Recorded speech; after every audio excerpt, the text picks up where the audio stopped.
Ladies and gentlemen, welcome back down under the mat. Happy New Year. It is 2025. And as such, we are going to do 2025 predictions for AEW.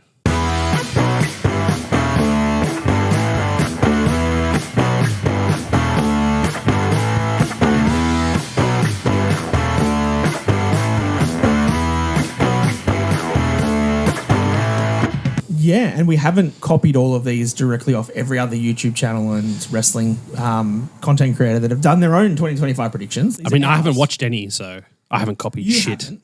I might have a few influences, but also we wrote these up last week as we were driving. Yes, correct. So we put these up before New Year's, just sort of what we would book ahead of AEW for 2025 before World's End occurred. Yep. Which may or may not have changed predictions, but I don't even remember what my predictions are. You all can right. write them down for me, so you can just tell me what they are. Do you want to go first, or do you want me to take the first shot? First one. All right, your first one. My first prediction for 2025.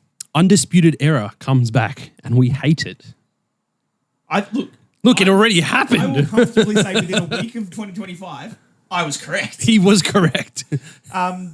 Because that happened at World's End. Yeah, at the end of World's End, after the Adam Cole MJF, they reunited. And Kyle O'Reilly came out and he was terrible and they got a really crappy promo about it. What more do you expect? Kyle? Why didn't you come back, Kyle? Where have you been, Kyle? He's been with the conglomeration. Oh, don't start me on my Crisco. Okay, so that was my first one, which is correct. So now I can't use that as my first prediction. No, so let's get a new one. I don't even remember what my other four are. Oh. All right, you're going to have to give me a second. Like, give me my second one now. Oh, your second one? And then I'll come back with the fifth one at the end. Darby beats John Moxley for the title. Yeah, okay. All right. I think that happens. Yep. So my prediction to this is the story that they're telling with the Darby, well, with Mox and this whole D-Riders and Death Riders and everybody against AEW. D-Riders. The D-Riders. They are setting it up to be Darby. I hate that. The pitch to this, the story that I'll pitch to this, and I think I've had this idea for a little while. I think I did tell you this on the drive up too, was that I can see Darby winning it because he's kind of like a face of AEW. He's one of the pillars. He's what it is. Yeah. But nobody really can believe Darby is a world champion after, like, when you've got a company that's got Ospreay, Omega, Okada, Takeshita, Moxley, Jay White, Swerve Strickland. Darby's not the face of your company. So what I can actually see happening is that somehow they'll book it, that Darby gets back through whatever trials and tribulations he does because he always fights from underneath. He gets through, he gets his shot at Moxley and he beats Moxley. 1, 2, 3. Darby is your champion. Sting, do you know where it'll come? It'll probably come at AEW Revolution, 12 months after him and Sting won the tag titles or retained the tag titles. Nice little thing. Poetic. Sting might even help him out at some point, get him through there. They're all done. Come up, appear as a distraction. Yep. Gets a win. That's all I need. Streamers everywhere. Everyone's happy. And then Christian cashes in on him. Oh, okay. And then Christian destroys Darby Allin. You write him off TV. Darby can go climb Mount Everest and break his foot, go away, do what he wants to do. I hope he never comes back. You got your moment. You got Darby winning the title. You got Darby beating Mox. And then Christian takes the title and we go back to square one. Funnily, you mentioned Christian. That's actually one of my predictions. Oh, is it? My prediction is he will cash in. But I've got a different situation to go past you. So we've just recently had the Rated R superstar, Cope. Let's not get started on that. That was covered in another video. We know how we feel about that. Cope. He's back. FTR runners. No, that's something else. Rated FTR. That's the one. Rated FTR. Cope's just come back and he's coming for Mox. The Rated FTR have beat the Death Riders already. Yes. Cope's coming for that championship and he is my pick. Revolution, maybe. Maybe one after. We'll see how the stories pan out. Cope versus Moxley. Cope wins. And then Christian cashes in. Okay. You mirror your TNT title situation that happened last year where Adam Copeland won. Christian took Killswitch's opportunity, cashed it in, and beat him for the TNT championship. You mirror that. Christian beats Cope for the championship. I'm okay with that. I mean, I don't want Cope. Like literally, that was the first thing that popped into my head once I saw that they like teased Cope and Moxley going head to head. I was like, they're going to redo that TNT title spot. Yeah, okay. First thing I thought of. I think it's fine. I really don't like the idea that Moxley and the Death Riders are there to try and destroy AEW and take the soul of what AEW is, and Cope's the one fighting for it. Like, he showed up. You've never liked that. I don't. I know. He's not an AEW I know. guy. Like, if that's the story you're telling, it needs to be the best wrestle. It needs to be the Young Bucks. It needs to be Omega. It needs to be Hangman. It needs to be Darby. It needs to be an AEW original. And Cope is not. I can see your story. It makes great sense. Yeah. I don't like that it's Cope. That's all right. We'll What was my second pivot prediction? to your second. Forbidden Door in London. Yep. Ospreay versus Zac Sabre Jr. Oh, sign. for the main event. Yes. So that's happening in London this year. It's Forbidden Door, because they're not doing All In because that's in Texas. Yep, correct. And because they sold 80,000 then 40,000. They didn't want to sell 20,000 at All In this year. Yeah. So Forbidden Door is generally, the New Japan versus AEW type champions. Who is your New Maybe Japan champion right now? Well, New Japan champion is Zac Sabre Jr. The AEW champion is not Will Ospreay. But he will be by then. I think a fair prediction just for everybody would state is that at some point this year Ospreay's winning that world title. Oh, absolutely. For the fact that he put on 2 5-star matches in a single night, according to Dave Meltzer, at World's End. Amazing. And I could imagine the match that him and Zach would put on. So exciting to think Clinical masterpiece. Well, I mean, you look back at what Zach and Danielson did, right? I had never been so entertained by grappling wrestling in my life. It was a great match. They were phenomenal. It was an absolutely brilliant match. Add to that what I think Ospreay can probably do a lot of that. Yeah. And some of the flippy stuff that he can throw in that Zach can take from, like, it is going to be I'm going to be so disappointed if this match doesn't happen. Mate, you write down 5.5 stars and you wait to see how much higher it can go. Yeah. Because if that is booked as the main event at Forbidden Door, Dave Meltzer is already jizzing all over the walls about how good that match is going to be. He's Randy Marsh after he gets a computer. But yeah, I think that's a pretty safe prediction. Is that I mean, maybe not main event, but that match should happen at Forbidden Door. You wrote down main event. Well, good. Then I'll stand by it. Ospreay is the world champion by then. Zac Sabre Jr. is still the world champion. Main event. Well, that feeds into one of my predictions because I predicted that Ospreay will win the AEW championship this Yeah, we year. all know that. Yeah. It's going to happen for sure. Well, I've got to have some real easy ones in there that everyone's going to talk about. Like easy kidder. Home run. So you would be saying that he would then win it off like Christian or Cope or whoever. So, in that like, sort of, with that theory in mind, the fact that Cope wins it, Christian cashes in, I don't think Cope gets it back. Ospreay comes to Cope's aid during some sort of attack. Ospreay maybe at All In Texas because that's before Forbidden Door, is it before Forbidden Door? When is Forbidden Door? I don't know. I don't know. We probably should have checked this like before we started June, recording. July-ish. Is that, Texas is July 12th, I believe. Do you? Yeah. All right. Let me just quickly Google this. While you're looking that up, I want to have a bitch about something because the big banner at the entrance of Dynamite was advertising AEW Revolution. Yeah. Mid-March.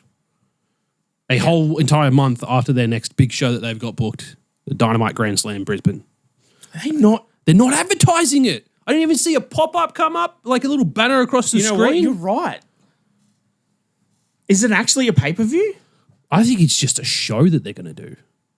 Oh, that's going to be real disappointing because if they don't bring us out Fletcher and Ospreay and They've Tony gotta. Storm and the like, They've I'm going to gotta. be pretty mad. Yeah. They've already shunted us from Suncorp to a bloody entertainment centre. So we've got All in Texas is July the 12th. All right. Forbidden Door. Forbidden Door.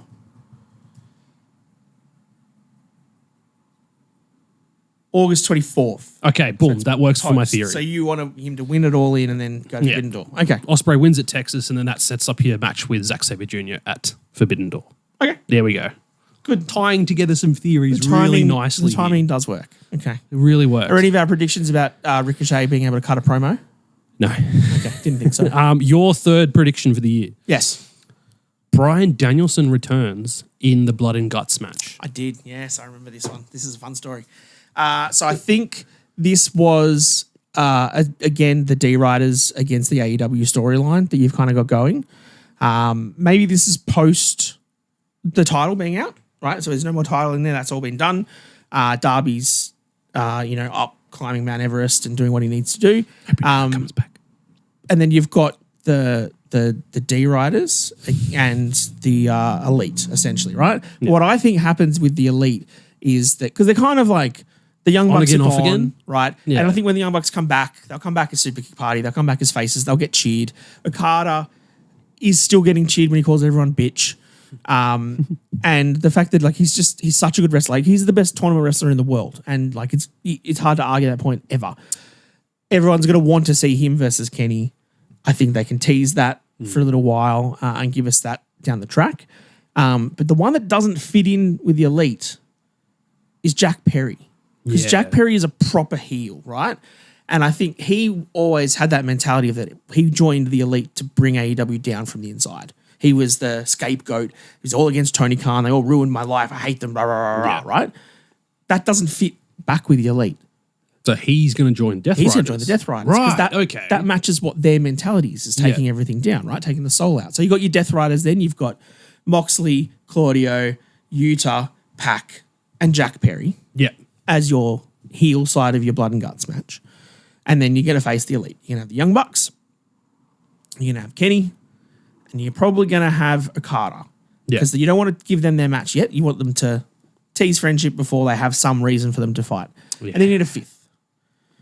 And there's probably Hangman around. There'll be talk of maybe getting Hook involved or somebody else or a Danny Garcia or something to sort of bring in the soul of AEW. But no, that's where you finally get your return, the American Dragon, Bryan Danielson. And he's not coming back for full-time. His full-time career is over. Yeah, he said that. But he's got to He's not retired, though. He's got to get his revenge on Moxley somehow. Yep. And how do you want to protect a guy This story writes itself, that man. doesn't want to have 45-minute banger matches anymore? He wants to sort of settle in. Give him a blood and guts match. And he just jumps in with everybody else. Stick. Let him go ham. And could you imagine, like, actually trying to choke out John Moxley with a plastic bag in the middle of blood and guts because he can? That'd be a fun spot. I'd like. Look, we shat on that spot so much last year when it happened. I'm gonna do a 180. I would absolutely love that spot because it's like it's the poetic factor of like he got back at him doing the same thing that he did to him. Correct. It writes itself. So I think that whenever Blood and Guts is, or Anarchy in the Arena, or whatever one they come up with first, if they still are running with the Death Riders versus AEW storyline, that's your teams. Yeah, it's the Death Riders with Jack Perry switched to the bad, and it's the Elite plus Danielson. Yeah. All right. Cool. We'll move on to my third prediction. Kyle Fletcher wins mid-card gold, and I'm going to single out the TNT Championship as that because Kyle Fletcher is currently heel. He's doing a great work, reinventing himself as a singles competitor. He looks like a superstar. He looks $1 million, and he's going to beat Danny Garcia at AEW Revolution. Okay. That's going to give old mate Don Callis both the Callis family, international, international champion and the TNT champion. Okay. Yeah, I'm down for it because, mate, Takeshita and Fletcher. They are the future of this industry. They're very, very good. Both very good. I really hope to see them catapult to the top of the card. And as much as I've loved the matches we've had so far with Fletcher and Ospreay, I think you need to give them a break now. I think they're done. I really want to see how because it's 1-1 at the moment. So they'll have their rubber match at some point, but you don't have to rush to that. Isn't it 2-1 technically? Because the second match of Ospreay on Dynamite was Fletcher ages ago, back when they were still mates. Oh, yeah. I guess it's... And then after if you the want to turn, count that, it's 2-1. Yeah. But after the turn, it's 1-1. Because Fletcher won the first one, and then Ospreay won in the C2. Correct. No, didn't they wrestle in the C2 already? I thought they met in the finals. Oh, yeah, you're right. Yeah, no, they did. Which was on World's End. Yes, which is what, the opening match that Meltzer said was the best opening match ever. Yeah, well, we've talked about that on another episode. Go check it out. But yeah, I reckon he definitely needs some time to spread his wings and develop his own character away from Ospreay. Yep. Hopefully he can still put on absolute bangers because he can. He's brilliant. Yeah. He's the Proto Star. I need to get one of those shirts. They look sick. The Proto Star shirt? Yeah. I'm waiting for us to go to Grand Slam. I'm going to get some AEW gear when I'm up there. We'll have to do a review. Yeah, of course. AEW would go We'll do some live stuff when we're up there. Do some live stuff. Yeah, look, I like that prediction. I think that's good. I then also think at some point, probably not this year, hopefully, but I think by 2026, Fletcher then ditches Callis and moves back with Ospreay and Mark, what's his face? The Aussie Davis. open bloke. Yeah. Mark Davis. And they bring back the thing, whether they were all three of them were the thing. You know what it's called? Yeah, faction. Yeah. But what was it called? United Empire. That's the one. I kept on going down to His brain has lots of useless Undisputed information. Era, and I was like, no, it's not that. It's not the Undisputed Kingdom. That's a stupid Adam Cole thing that I've already said was over and we all hate now. Your fourth point that we'll touch on Yes. before you have to make up your fifth one because the first one was a dud. Kind of already covered because you've got Young Bucks and Kenny Omega reunite as faces. Yeah. So that kind of ties into your previous It one does. with Danielson returning in Blood and Guts. And Kenny's already come back as an EVP. Christopher Daniels has stepped down as an EVP. So, yeah, okay. I can see that happening. And I think that at some point, the Young Bucks, like I said, they're going to come back as faces. Yeah. For sure. Super kick party. Everyone loves a super kick party, you know? Unless it's Jimmy and Jay against each other at WrestleMania. Well, 17 super kicks. we did just briefly touch on AEW Dynamite Grand Slam Down Under. Yes. My next prediction is in line with that. Oh, is it? So I have predicted that Tony Storm dethrones Meh-cedes Mone as the TBS champion at Brisbane Grand Slam. Okay. I don't see that happening now. No, that was just wishful thinking. Now that I've seen the way they're booking Mercedes and the way that they're booking Tony now as well. Tony is Just the young like- upstart. I don't mind it. Her winning a mid-card title. But, like, how does the young upstart who's getting their first match on pay-per-view at AEW beats Meh-cedes Mone? I haven't thought too much about how it got there. I was just like, Yeah. it's an Australian show. We have Australian superstars in AEW. One of them has to win a title, surely. And that's who I chose. Yeah, look, I think that makes sense to a degree. Like, that part of your story makes sense. Yeah. The beating Mercedes part doesn't as much. And that's the problem. As much as I Mercedes. would like Mercedes to drop that title and then maybe go into the world title picture because Mariah May is doing a sweet lot of nothing with it right now. That's kind of spinning in circles. So I wouldn't mind seeing Mercedes go up to the world title. Yeah. But, I mean, that's... Okay, this might be my fifth prediction. Okay, there you go. Well, we've got covered everything. You covered everything else? Yeah. So then my fifth prediction, I'll tag on the back of your Tony Storm one, in that I think... I mean, a lot of people have gone and said, silly things like, Kevin Steen is going to be all elite and will win the title and stuff. I'm not going to go that silly, right? Let's book with what we've got. And I'm going to book with the wrestlers that we have. But I think that there is one person on the AEW roster that I think is probably one of their biggest baby faces and gets pushed a lot, but doesn't really get the recognition they deserve. And I think that Willow Nightingale will win a world title this year. I think she will win it. And I would like to see her win it off Mariah May. I'd like to see her win it off Mercedes. I would love to see her go into a world title program and have that title for her. Because what you just made me think about, right, is that women's division at the top is not... Kind of scarce. It's not strong. No. Statlander is having some great matches, but she's technically mid-card with Mercedes, right? You got Willow, you've got Britt Baker, who probably won't be there. She's on the outs. I think she might be NXT bound. Yomira Shirakawa, Mariah May, you've got Hikaru Shida that pops back in when they need to have a meaningless title match on a pay-per-view for some reason. Like the actual... You're so right with that. Oh, God. Right?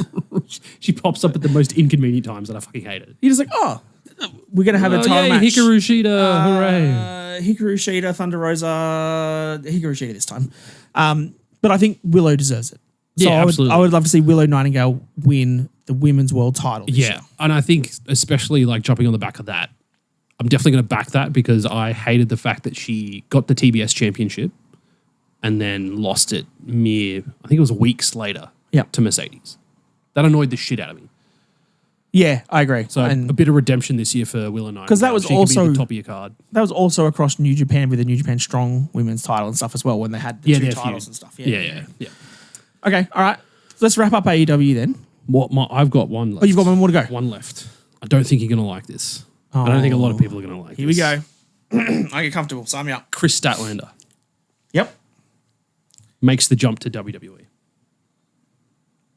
I mean, I'm not against it, but why? I just want bigger and better things for her. Okay. And I feel like with a bit of the rub from WWE, bring them up to their level of how characters are presented on TV, she could do wonders. And I reckon she would be up there with the likes of a Rhea Ripley, like a Raquel, like a big, strong powerhouse.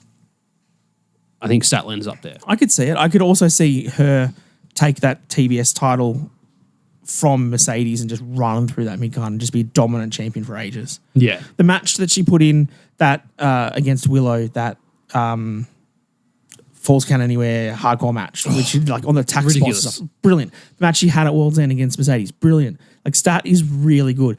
And I would love to see her get a push and have a title and be relevant. I think WWE could do it, but I think WWE's got enough. Yeah. You got a good point. That was another one of those fan booking things that I wanted to throw in there. Yeah, no, it makes sense. That was just me. I want to see that. Yeah, okay. I don't think it happens. None of our predictions are about Chris Jericho winning the world title again. No. No, nothing about Hook. Nothing about Jeff Jarrett winning his last world championship before he runs off into the sunset. Nothing. No. No. Okay. Nothing about Satnam Singh. Nope. Okay. I mean, Private Party. No, we don't care. What about the Acclaimed splitting up? Actually, I mean, that's going to happen. yeah, it's gonna. Well, they teased it more on Dynamite this week. Yeah. They had the tag match against the Hurt Syndicate. And he walked away. Yeah. Yeah. Bowens walked away. Swerve and Hangman. Nothing. We didn't predict on any of those. All right. Who's going to be our champions for the end of the year End of the year. at AEW? All right. I'm going to go with.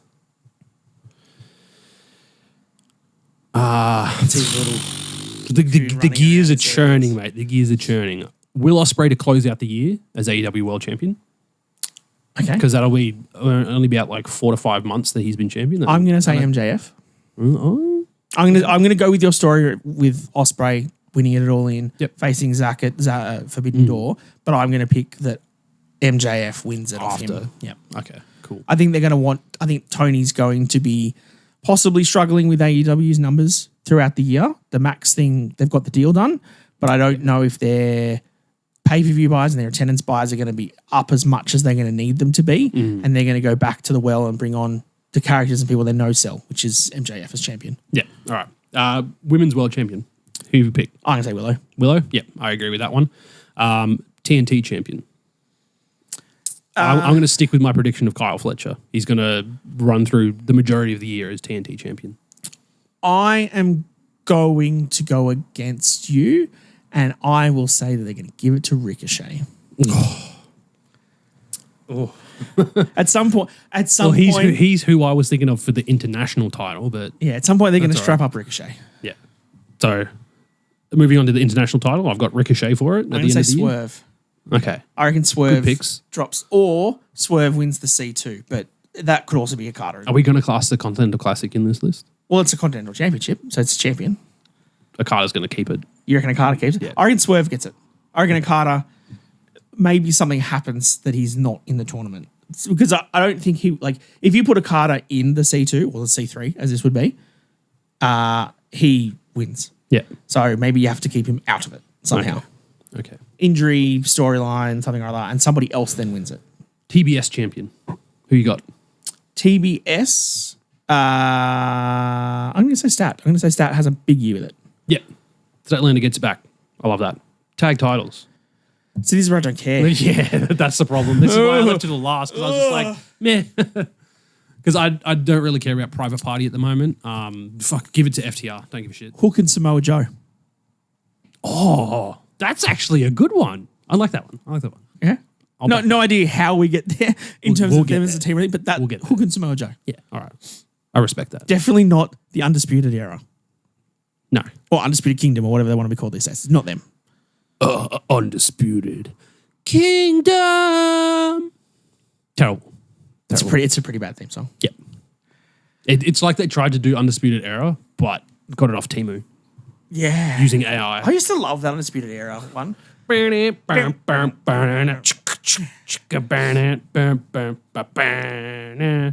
All right, we are going to wrap it up there. That was our 2025 predictions for AEW. This has been Mr. Dan Danielson. I've been Rowdy Rodriguez. Don't forget to like and subscribe, comment below. Tell us what you think. Tell us what you think in the comments. Tell us your predictions for 2025. How wrong we are with our champions. Yes, correct. We'll see you next time down under the mat. What do we... Guns up. Guns up for AEW.